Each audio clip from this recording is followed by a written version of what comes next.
Visão Espírita, a revista eletrônica do Espiritismo.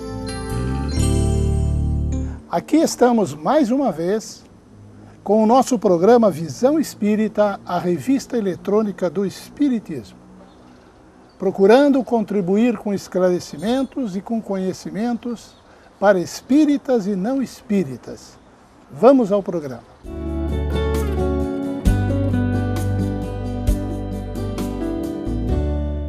Livro dos Espíritos.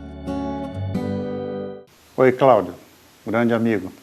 O que você poderia nos explicar sobre a pergunta 358 do Livro dos Espíritos, que fala sobre o assunto muito complexo que é o aborto?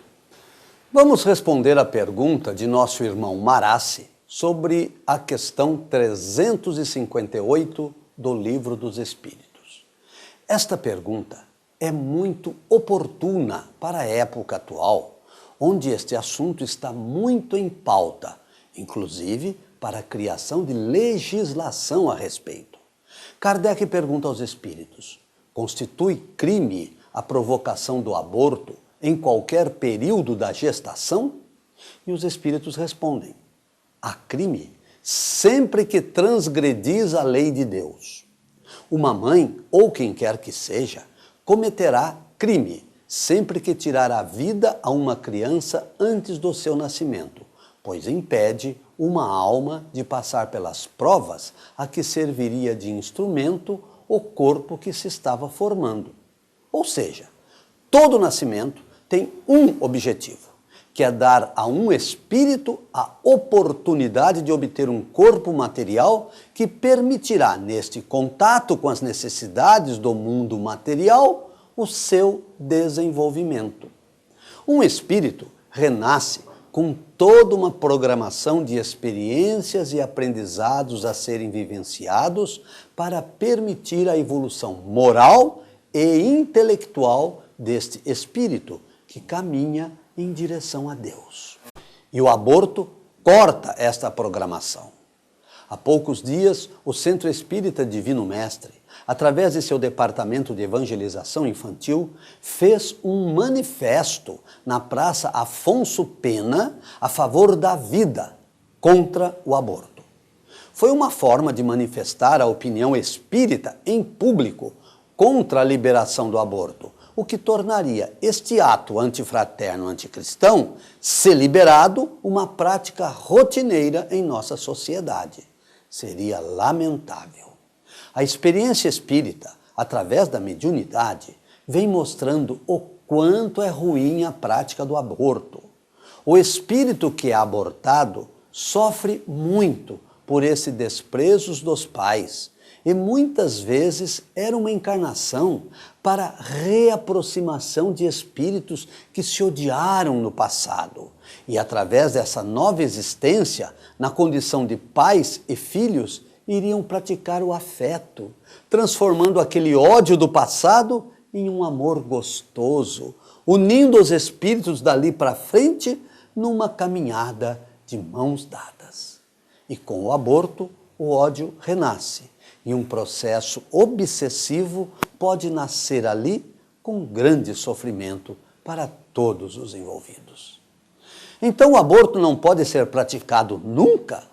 Kardec pergunta aos espíritos na 359.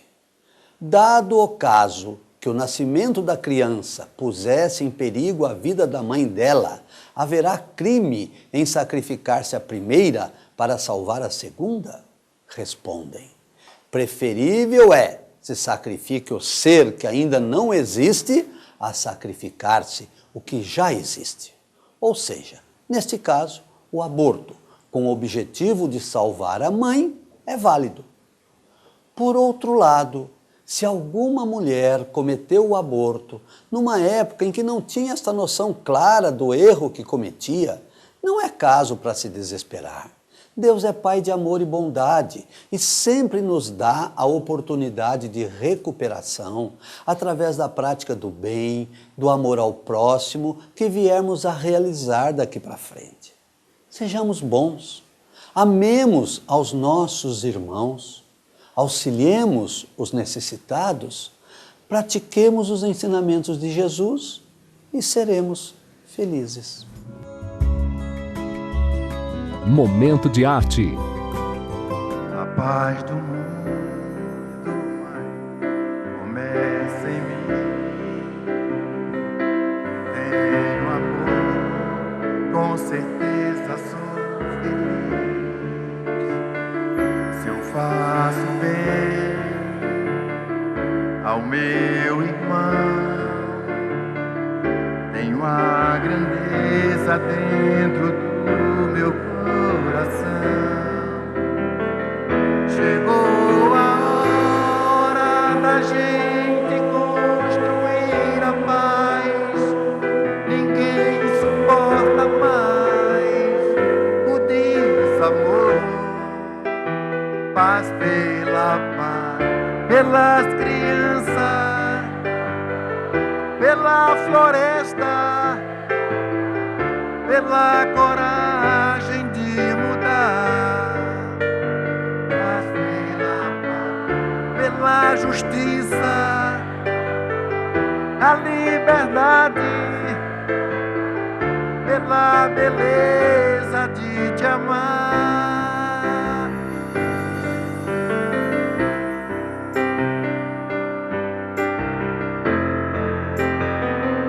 A paz do mundo começa em mim.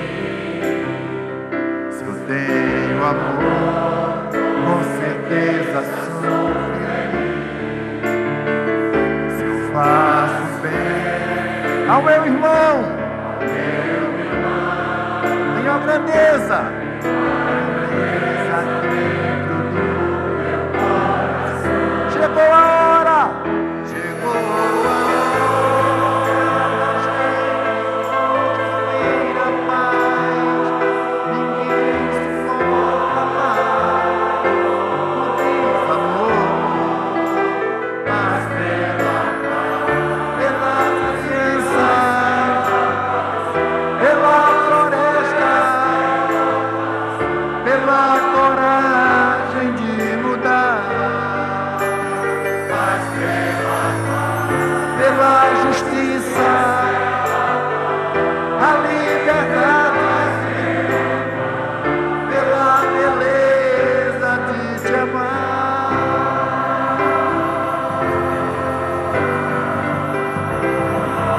Bravo!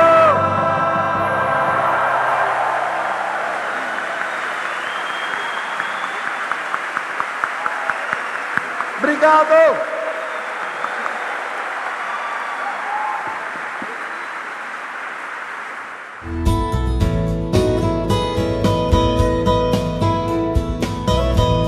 Um tema selecionado. Prezados amigos telespectadores, nós estamos neste quadro Um Tema Selecionado e o tema deste momento é uma nova obra, que é uma nova obra literária que está vindo aí, e esta obra é nada mais, nada menos que do nosso amigo Jorge Reis, que está agora, que vai nos brindar com esta obra, inclusive o próprio título, Entre o Coração e a Razão, temas para reflexão. Entre o coração e a razão, temas para reflexão. Jorge, por favor, para os nossos telespectadores, se você pudesse dar assim uma, como se diz, uma pincelada, né, a respeito das suas opiniões, a respeito desse ponto importante que é o nosso equilíbrio entre a razão e a emoção, e que muita gente, às vezes, não usa bem ou a razão ou a emoção, né? Sempre é mais um do que o outro. Nós somos assim, todos nós, né? E por que essa causa que nós não sabemos usar esse equilíbrio entre a razão e a emoção? E depois você fala a respeito do seu livro. Queridos amigos do Visão Espírita, é com alegria que eu estou aqui para falar, né, desse pequeno trabalho que nós idealizamos e que nós estamos editando e lançando esse ano, provavelmente agora no início de março, né? O livro será doado para a AME, e é aniversário da AME de 30 anos, então o livro será, os direitos autorais nós estamos concedendo e cedendo os direitos autorais para a AME. Esperamos que as pessoas consigam refletir junto com a gente. Temas para reflexão, por quê? Porque são temas do cotidiano, envolvendo o Evangelho, envolvendo Jesus, envolvendo o dia a dia dos nossos centros espíritas, envolvendo as nossas vidas, mas que a maioria das pessoas pensam nesses temas. Só que às vezes elas não colocam no papel. Então eu sou um veículo que estou levando a maioria das coisas que nós pensamos e colocando no papel, convidando todos vocês para refletir comigo. Refletir comigo, por exemplo, que Jesus conta muito conosco. E às vezes a gente não reflete isso, a gente pensa que a gente está aqui só para ser servidos por Jesus e não servir a Jesus. Ele conta com a nossa amizade. Eu coloco as pessoas para pensar nisso, para nós falarmos até que ponto Jesus precisa da gente, até que ponto nós vamos para ajudar Jesus. Eu coloco lá, por exemplo, será que o reino de Jesus já é dessa época, né? Será que nós já estamos no reino de Jesus, como ele falou há 2000 anos atrás, que há 2000 anos atrás ainda não era, e agora, será que já é? Então eu levo todos a refletir sobre isso. E muito mais outros temas envolvendo os ensinamentos do Mestre Jesus, como também as nossas ações dentro do centro espírita. O que nós vamos fazer a maioria das vezes no centro espírita? Enquanto pessoas que vão lá ser assistidos ou enquanto trabalhadores e colaboradores de dentro de um centro espírita, né? Nós estamos fazendo realmente o que a doutrina espírita pede ou nós estamos confundindo muito a doutrina espírita como realmente ela deve ser? Mas isso não é coisa que está na minha cabeça só, está na cabeça de todo mundo. Eu estou colocando em um trabalho para nós refletirmos, né? E outros assuntos ali que são colocados bastante, o dia a dia, nós continuamos julgando as pessoas ainda, é fácil julgar, né? Difícil é se colocar no lugar dessas pessoas que estão passando por certas dificuldades, né? Nós estamos nos colocando no lugar dessas pessoas na hora de acontecimentos do dia a dia aí das nossas vidas, né? E ainda é tempo para muitas coisas nas nossas vidas. Tudo nós colocamos ali em 20 capítulos dentro desse livro, Entre a Razão e o Coração, temas para reflexões. E isso nos leva também a pensar entre o coração e a razão. Por que entre o coração e a razão? É claro, uma hora a gente está com a razão, outra hora a gente está com o coração. Mas isso foi feito para ser equilibrado. Nós vemos ainda as pessoas demais agirem com o coração. A maioria das catástrofes que acontecem aí, acidentes que acontecem ou problemas que acontecem no mundo ainda é baseado no coração, baseado no momento, né? Mas a doutrina espírita leva a gente a usar a razão. E às vezes o espírita acha que ele só tem que usar a razão, ele se esquece também do coração. Então nós temos que usar o equilíbrio, usar a razão, mas também deixar o nosso coração, deixar as nossas emoções falar o que a gente sente, né? Nem sempre o que nós estamos falando, e no livro, nem sempre o que eu estou pensando é que é o certo. O meu objetivo não é dizer que eu tenho a verdade, o objetivo é levar a todos a refletirem de alguma maneira naqueles temas que estão sendo colocados ali. E com um toque de humor muito grande, eu coloco no final do capítulo, um capítulo inteiro, o 20º capítulo, só contando histórias pitorescas que acontecem, histórias verídicas que acontecem dentro das viagens que a gente faz, dentro dos programas que a gente faz, dentro das casas espíritas, com os amigos espíritas, temas bem-humorados, interessantes, que aconteceram mesmo. Então, espero que vocês gostem desse livro. Ô Jorge, você me deu o privilégio de dar uma olhada nos seus apontamentos e eu posso dizer aos nossos telespectadores que o Jorge soube harmonizar ali a seriedade ao mesmo tempo com um humorismo responsável, sabe? Está muito bom. E quando você for lançar o livro, fatalmente vai nos informar e a gente vai trazer você novamente aqui, para inclusive aqueles que quiserem conhecer mais do livro. Muito obrigado, viu, Jorge, pela sua presença. Nelson, obrigado você. E com certeza nós, como nós estamos prevendo aí para o início de março, pretendemos fazer um lançamento, convidar todos vocês para poderem comparecerem nesse lançamento, como nós já dissemos, tudo que for de rendimento, né, todo o lucro que for oferido do livro será doado para a AME e também uma parte para o programa Vivência Espírita, que a gente precisa de incentivo financeiro também, né, no caso. Muito legal. Obrigado a todos, paz e alegria em todos os corações e até a próxima.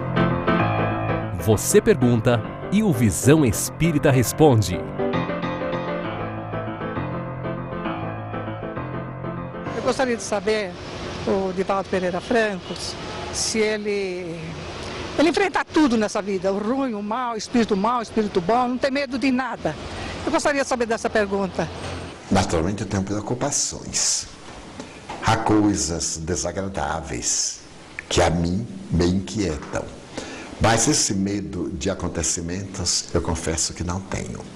Graças à doutrina espírita, eu elaborei um código proposto pelos espíritos. Só me acontece o que eu devo. E se eu devo, não posso evitar. Então eu procuro fazer o melhor bem a mim mesmo, ao meu próximo, desincumbir-me do dever com equilíbrio para diminuir as minhas dívidas e para ter paz. Mas confesso que medo como não tenho medo da crítica, não tenho medo de acidente, não tenho medo de perseguição. À idade que me encontro, é inevitável que haja estabelecido um código de equilíbrio para que as coisas externas não perturbem a minha paz interior. Qual a maneira melhor para que todos pudessem conhecer melhor o Espiritismo, na sua essência realmente? O bom proceder dos espíritas e a divulgação da mensagem da doutrina. Por mais excelente que seja uma doutrina na qual os seus membros demonstram o contrário, a divulgação se torna prejudicial. Porque é muito pior a decepção do que o desconhecimento. Muitas pessoas dizem-me, mas eu pensava que aqueles que aderem ao Espiritismo eram tão diferentes. Eu sempre digo, mas são criaturas humanas, estão no trânsito, estão chegando, ainda não se impregnaram. Então, nessa fase claro escuro, não abandonaram seus maus hábitos, embora estejam fixando os novos. Mas o exemplo, diz um velho refrão, vale mais do que 500.000 palavras. Divaldo, eu gostaria de saber como a música poderia estar harmonizando o ambiente na casa espírita. A depender dos seus frequentadores. Porque o que importa não é a música, é a atitude mental daqueles que ali estão. Muitas vezes vamos acompanhar determinados ofícios religiosos que vemos pela televisão, em que os templos estão com músicas sublimes, músicas eruditas, músicas clássicas, músicas quase celestiais. Mas as pessoas estão com as mentes inquietas, ansiosas, perturbadas. Esse psiquismo intoxica a psicosfera, embora a música crie um relax. Por causa da sua harmonia, as nossas células seguem um ritmo. Os nossos batimentos cardíacos acalmam. Esta é uma das grandes razões do mantra. Mas é necessário disciplinar a mente. A população mundial está aumentando. De onde estão vindo esses espíritos novos? Deus cria sempre e infinitamente. Ninguém pense que Deus parou naquele sexto dia e ficou em repouso eternamente. É uma imagem figurativa. Basta lembrarmos o conceito de Jesus. Meu Pai até hoje trabalha e eu trabalho. Se nós examinarmos a nossa Via Láctea, segundo os astrofísicos, são 200 bilhões de sóis. Portanto, praticamente 100 bilhões de sistemas. Se nós examinarmos o universo, são 100 milhões de Via-Lácteas ou galáxias.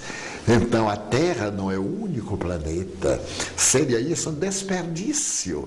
Se nós colocarmos, segundo um grande astrofísico, Sir James Joyce, num mapa que corresponda à dimensão do norte da América do Norte ao sul da Patagônia, colocarmos uma moeda de 50 centavos de dólar, temos o sistema solar. O Sol seria uma cabeça de alfinete. Então, hemos de convir que neste universo indimensional não seja apenas a Terra habitada. Então, Deus cria sempre, incessantemente, espíritos terrícolas e espíritos que vêm de outras dimensões. Como existem as migrações terrestres, emigrar e imigrar, também há. Nós emigramos de outros planetas e nós também podemos imigrar para outros planetas. No caso de crianças e adolescentes, são muito comuns os sonhos em que eles caem em precipícios. Existe alguma significação especial para esses sonhos? como na criança o espírito ainda não tomou conta totalmente do cérebro, segundo alguns especialistas, até os 7, Dr. Banerjee dizia até os 9, 10 anos, embora Kardec diga que a reencarnação completa-se no momento da vida extrauterina, o que não quer dizer que o cérebro se apropriou de todos os seus valores transcendentais. Há sempre aquela imagem de queda, de descida, de mergulho. Nos adolescentes já são as primeiras reminiscências de acontecimentos anteriores, em que a culpa não se manifesta, a responsabilidade ou arrependimento. Então o cérebro decodifica como uma queda no abismo, em que a pessoa vai despedaçar-se ou vai afogar-se. Mas aí vale a pena reprogramar o sonho.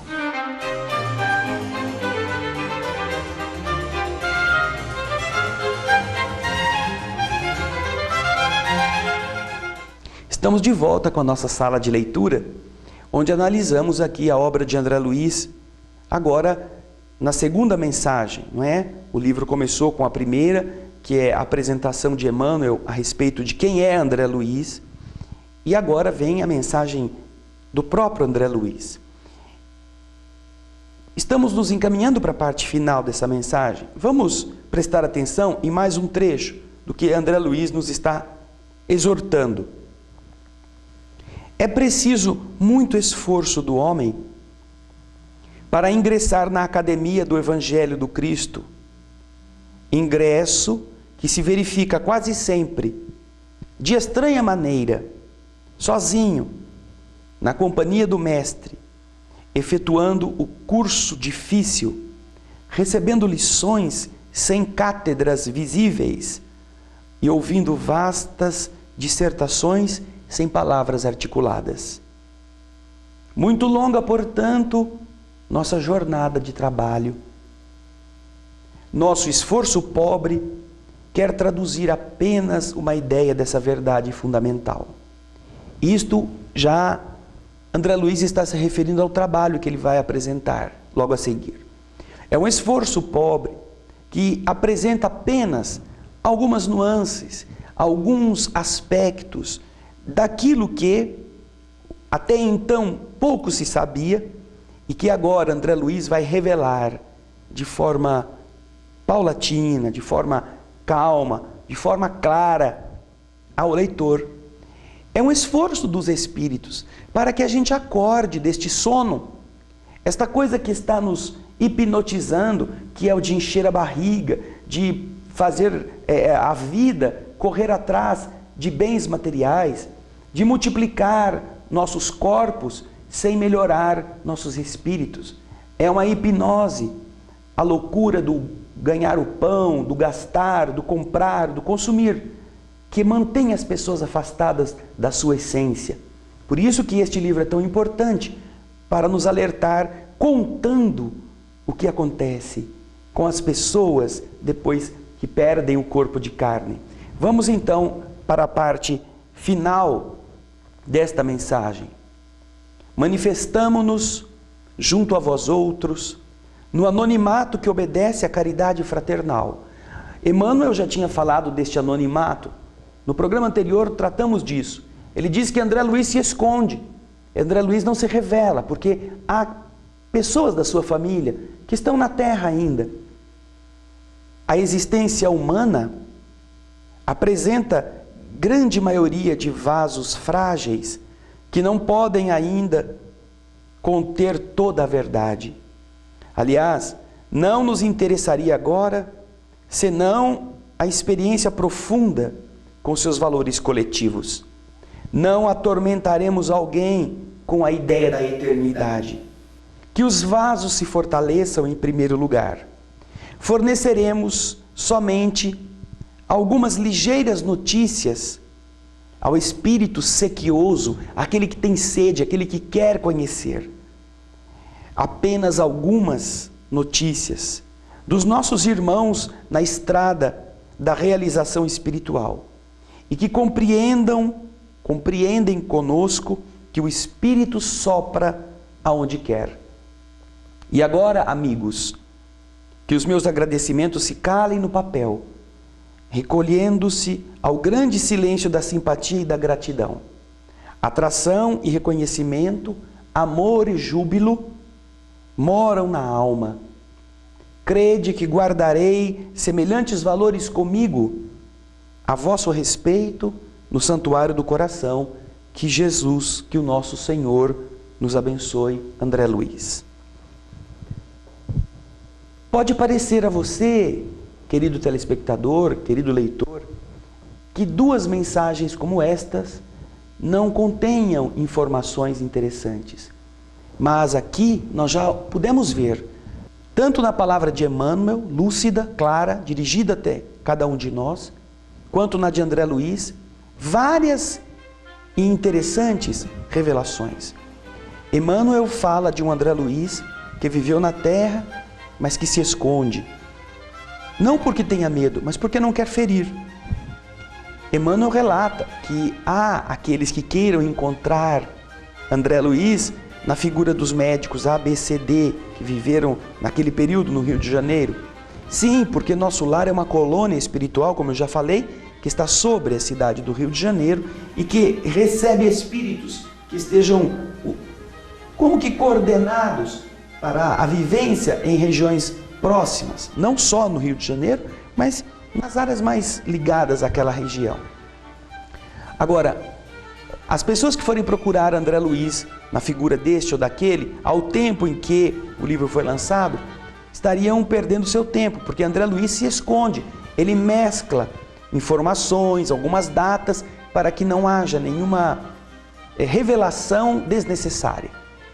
Agora, mais do que isto, Emmanuel nos fala que nós precisamos não só de espiritismo, como todos estamos buscando, no aprendizado das leis do mundo invisível, não só de espiritualismo, que corresponde à crença na sobrevivência, que todas as religiões cristãs também defendem, mas sobretudo que precisamos de espiritualidade, que é a vivência destas coisas, mais do que ir em centro, mais do que ler livro, mais do que participar de rituais religiosos.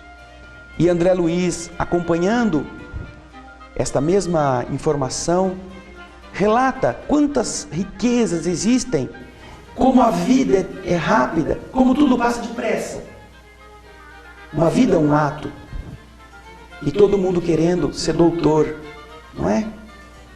Mesmo sendo analfabeto do espírito. Doutor em doutrina, cultos em doutrina e analfabetos da alma. Pensemos nisso, queridas irmãs.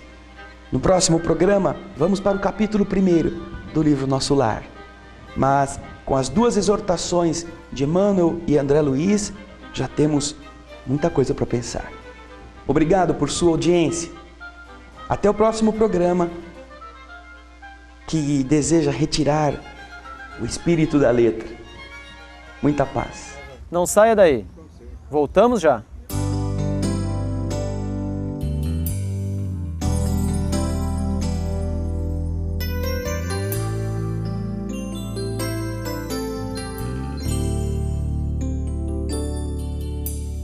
Quero paz na minha vida, quero luz no meu caminho, quero te ver,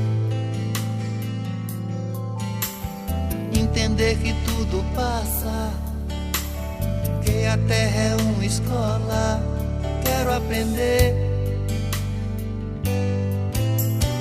O amor é a estrada que devemos caminhar. Quem tiver vontade firme tem felicidade. Vem viver a emoção, dê a mão, vamos seguir. Quem quiser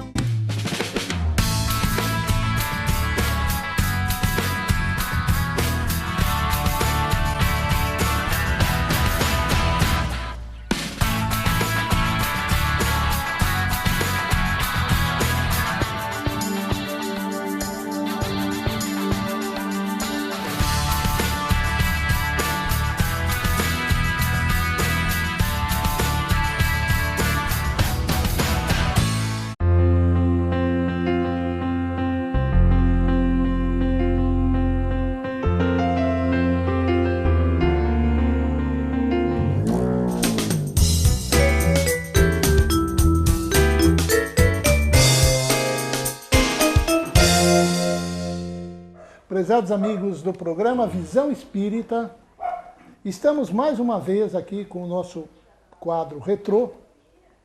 E o Retrô de hoje é aquele quadro feito pelo nosso querido irmão e amigo Eurípides de Castro, que é Com Humor Também Se Fala Sério. Mas tem espíritas que acham que espiritismo é doutrina só para gente muito séria, não pode falar em humor, não pode falar brincando.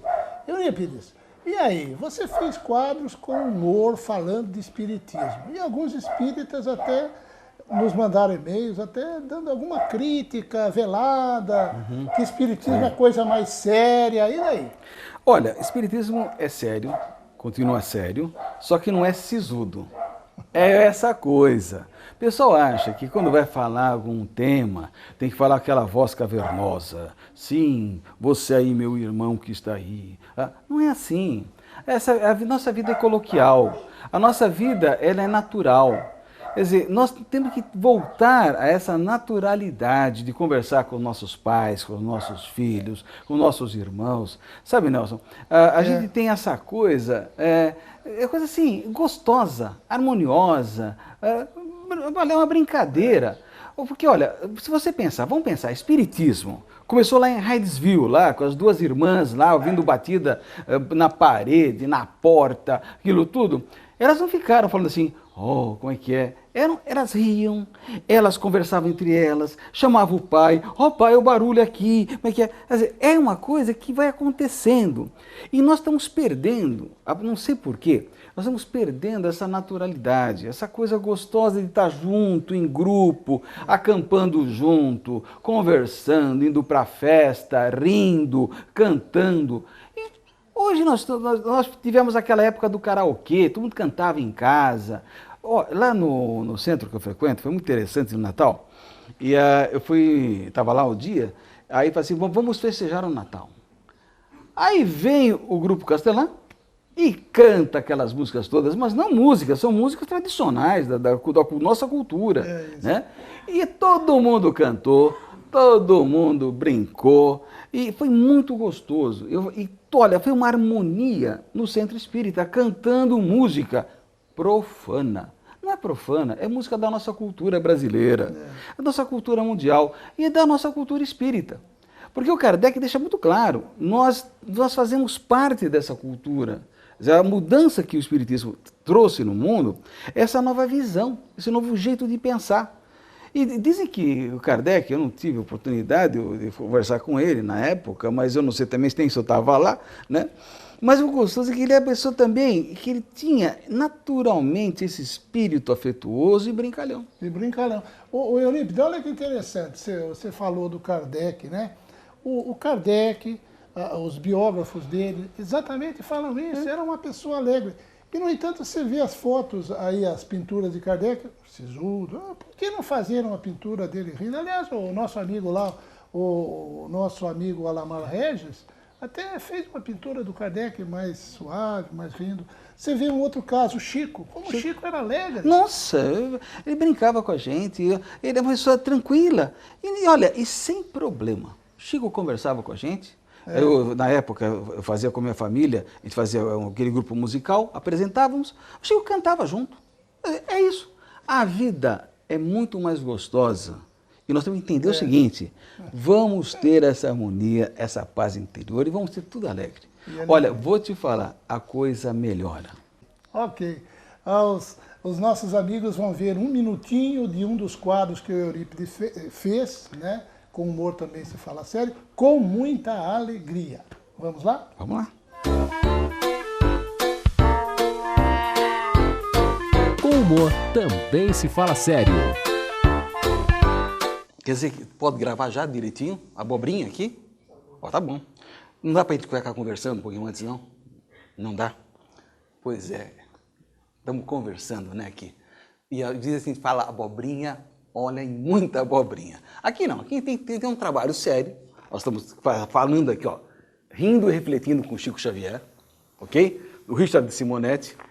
Mas aqui dentro ele fala de que? Abobrinha. E a abobrinha a gente conhece, né? A gente fala. Então estava um dia lá, Tava o Chico com a família dele, conversando, e lá, tralalá, conversa aqui, conversa lá, tal. Aí a conversa começou às 5 horas da tarde. 11 horas da noite, quem chega? Emmanuel. Ô Chico, estamos atrasados, temos que trabalhar, né? Ele falou assim, mas eu tenho visita, né? Imagina, estamos conversando. Aí ele falou assim, o Emmanuel, né, naquele jeito dele, aquele jeito de falar, sabe, Chico, uma conversa de 2 horas, vá lá. Mas 6 horas de conversa? Aí o Chico pensou, falou, tá certo. Ele deixou a família conversando, que continuaram a conversar lá, e ele foi trabalhar, né? Foi psicografar mais um livro. Olha, a gente tem que saber direitinho esse negócio de conversar. Quando a gente está aqui, né, a gente conversa, relativo ao que nós estamos que fazer. Agora imagine a gente numa festa, começa a falar, e trava para lá, tá. Aí vamos naquelas festas de comes e bebes, certo? Comes e bebes, e onde bebes, bebida alcoólica, aquela de primeira, aquela que deixa todo mundo complicado, e daí solta a língua e começa a falar o que não deve, e de repente sai assim, olha, cada problema que a gente começa a falar e não tem controle no que fala. Então essas conversas, muito tempo, quer dizer, aquele ditado popular, quem fala demais dá bom dia a cavalo. Eu falo, na política, você vê até político, ele está acostumado, bom dia, dá bom dia até para manequim, né? Isto acontece, né? Agora, vamos lá, fala só o que é importante, né? Agora, você já imaginou? Olha, você está lá naquela conversinha, aí você fala assim, não, eu vou levar essa conversa para um tema mais sério. Você já tentou, na hora da conversa lá, do tititi, você levar a conversa para um tema mais sério? Para uma coisa mais profunda, para um tema mais assim, interessante, para conversar mesmo, discutir um tema? Na mesma hora, meu amigo, eles chegam para você e riem de você. E saem com coisas jocosas, conversa, assim, que isso, nós estamos aqui conversando, agora você vem com esse tema sério aí, que é nada, ou então fica brincando. Você não consegue. Agora, você pode conversar sem problema nenhum. Jogar conversa fora é bom, mas não 6 horas de conversa fora. O tempo é precioso, gente. Nós temos a encarnação da gente, como acabou de nascer, a gente vai morrer. Olha, então nós temos um tempo de vida nesse planeta, naquela existência. Aproveite esse tempo, conversa, joga a conversa fora, que é bom de vez em quando que joga a conversa fora. Mas vamos conversar com coisa que a gente desenvolva amizade, desenvolva inteligência. Olha, desenvolva o coração. Brinca com seus filhos. É muito mais importante do que ficar porque seu filho, pelo menos, você está lá agradando, você está acarinhando. Então, ganhe tempo. Fale pouco, ok? Até o próximo programa. Cenas que ensinam.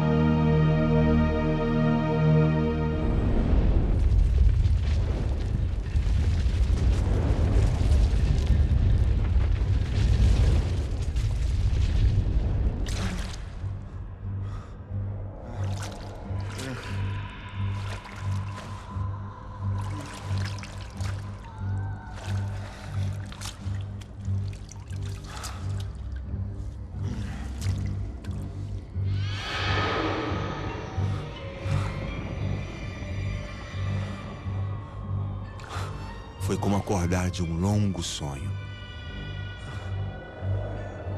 E logo descobri que não pertencia mais ao mundo dos vivos.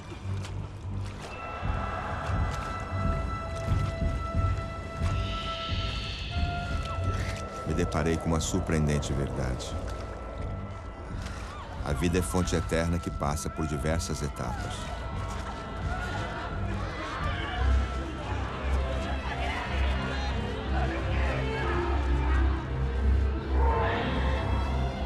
Acordei numa dimensão chamada umbral. Uma espécie de purgatório.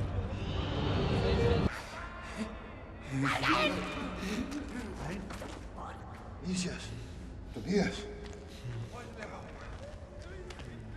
Suave, chegou, André. Vamos levá-lo.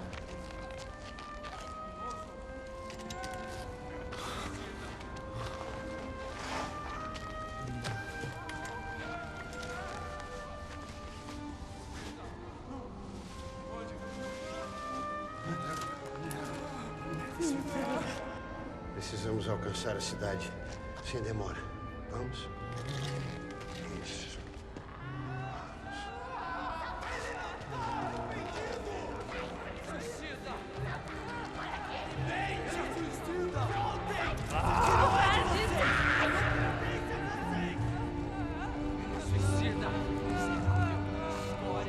Ele não merece! Eu não vou me arrepender!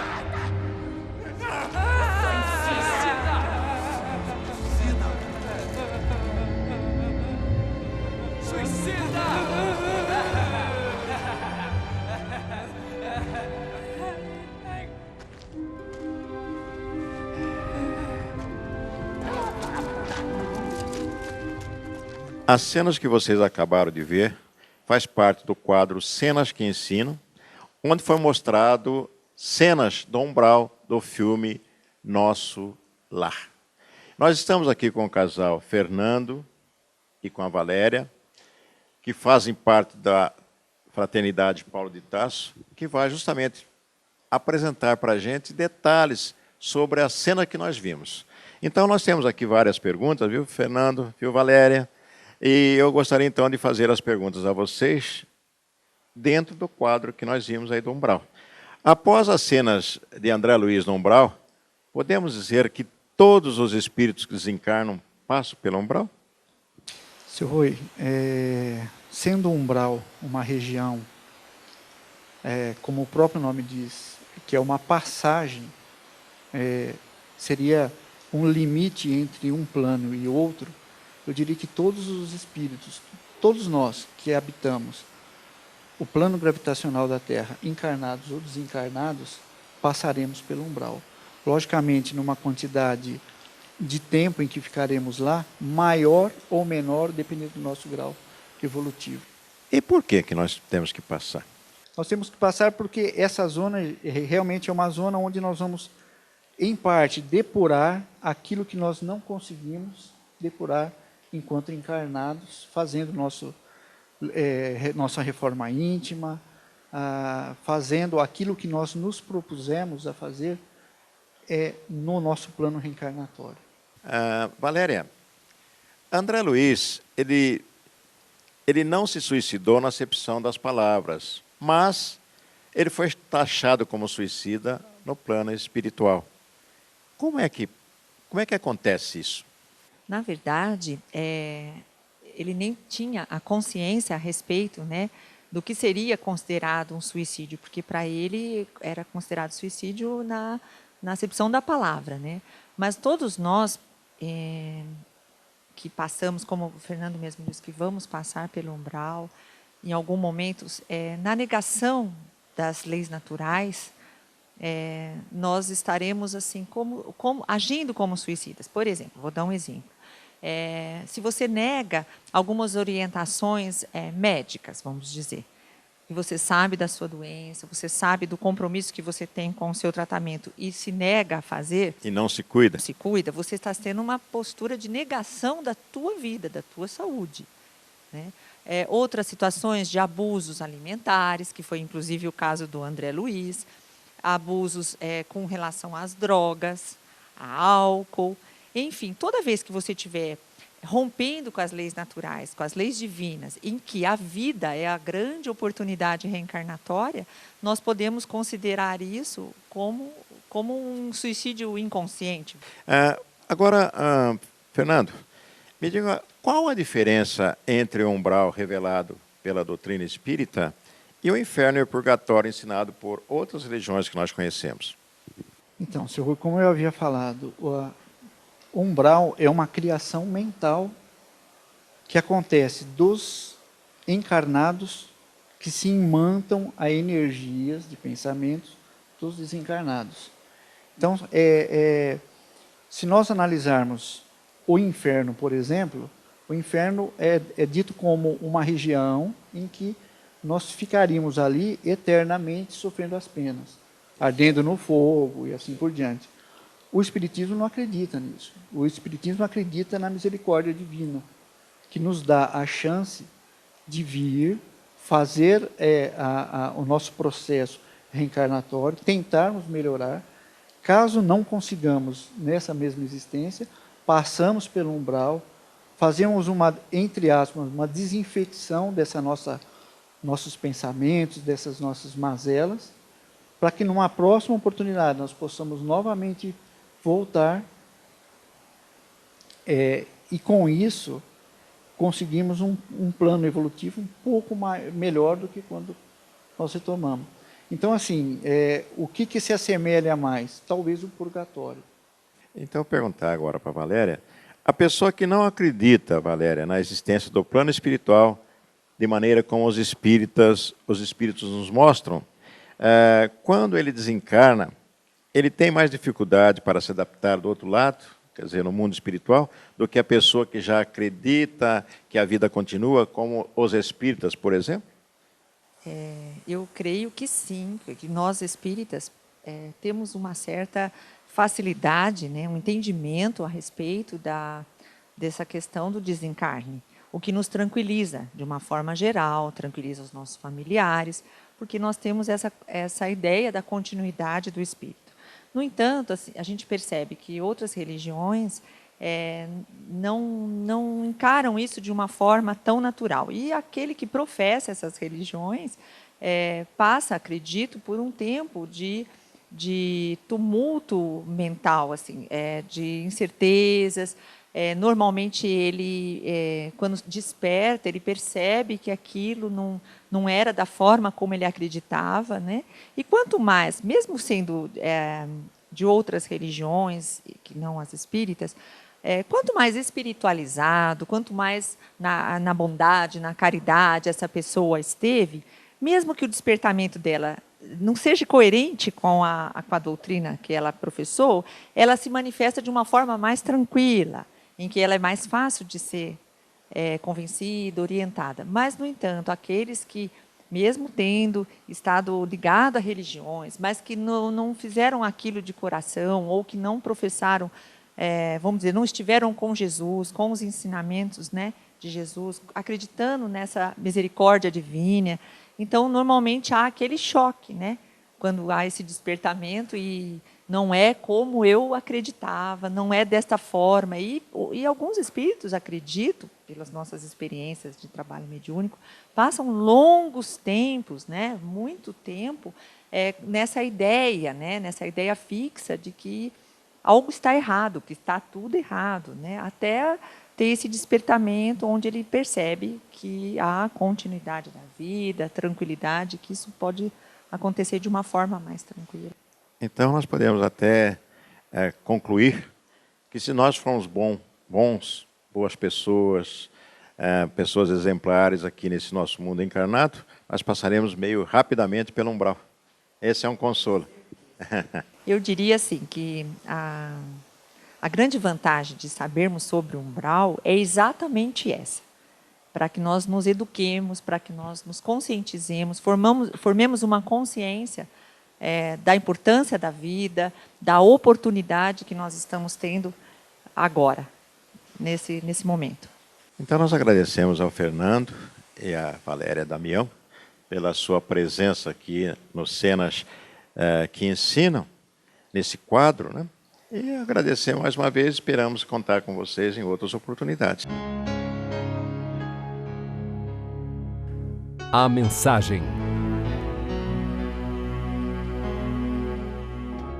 Em todos os tempos, em todos os lugares, em todas as atividades, percebe-se que apareceram sempre missionários, apareceram sempre pessoas que deixaram sua marca na humanidade através das suas descobertas, dos trabalhos que fizeram.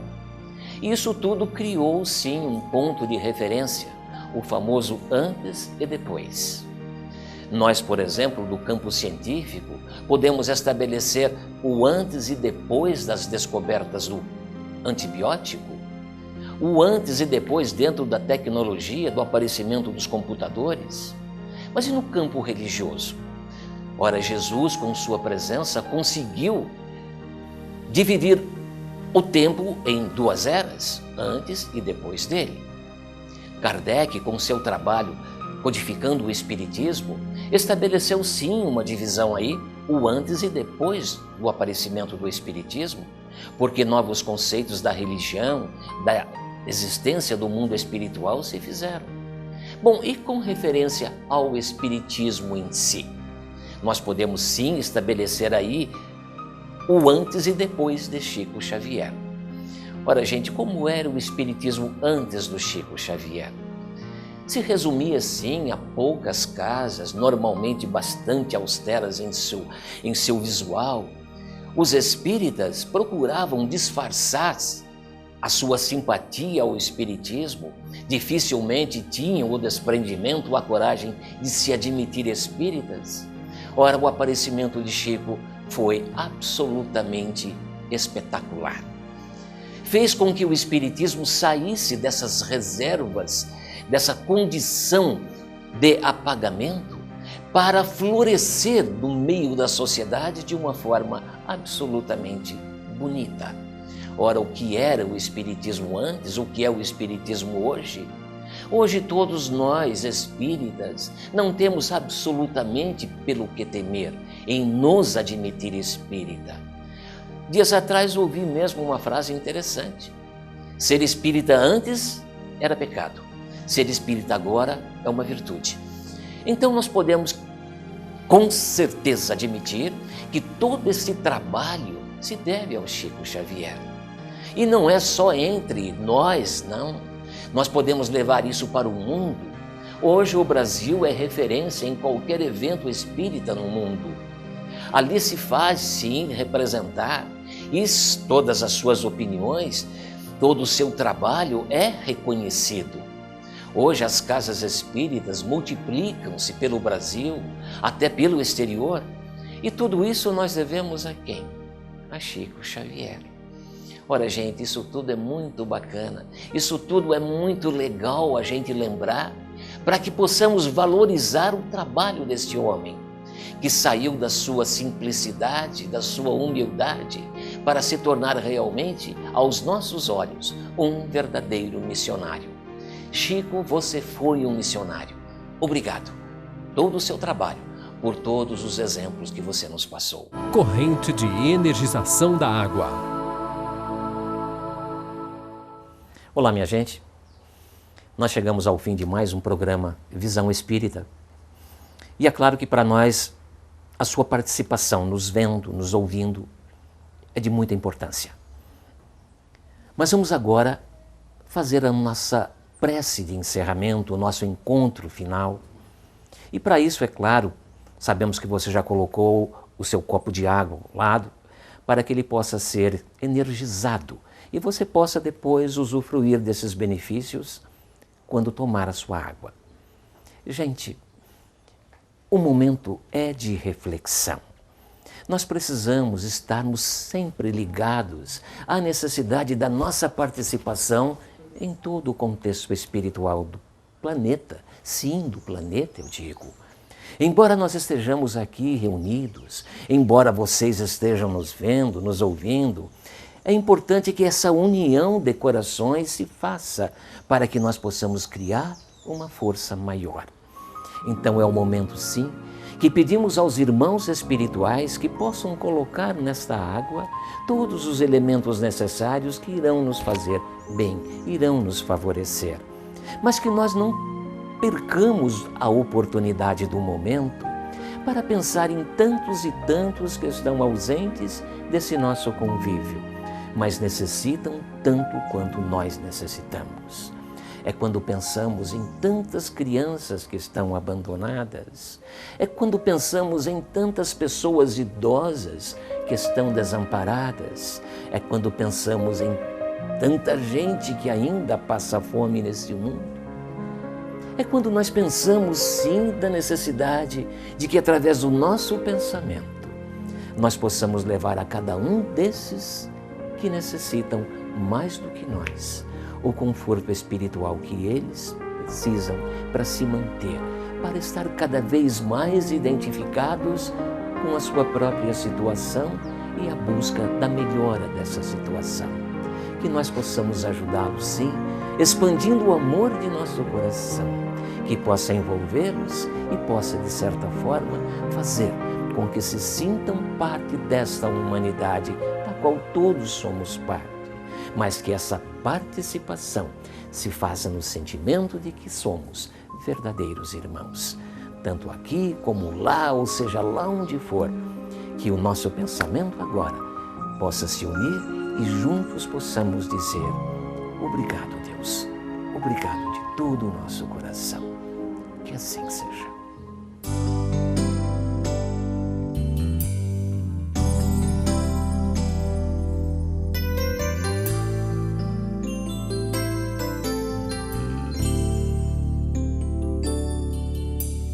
Quero paz na minha vida, quero luz no meu caminho, quero te ver, entender que tudo passa, que a terra é uma escola, quero aprender. O amor é a estrada que devemos caminhar. Quem tiver vontade firme tem felicidade. Vem viver a emoção, dê a mão, vamos seguir. Quem quiser um tempo novo tem que ter bondade. Eu quero amor, eu quero amor, eu vou te amar, eu vou te amar. Fazendo assim a nossa vida vai mudar. Eu quero amor, eu quero amor,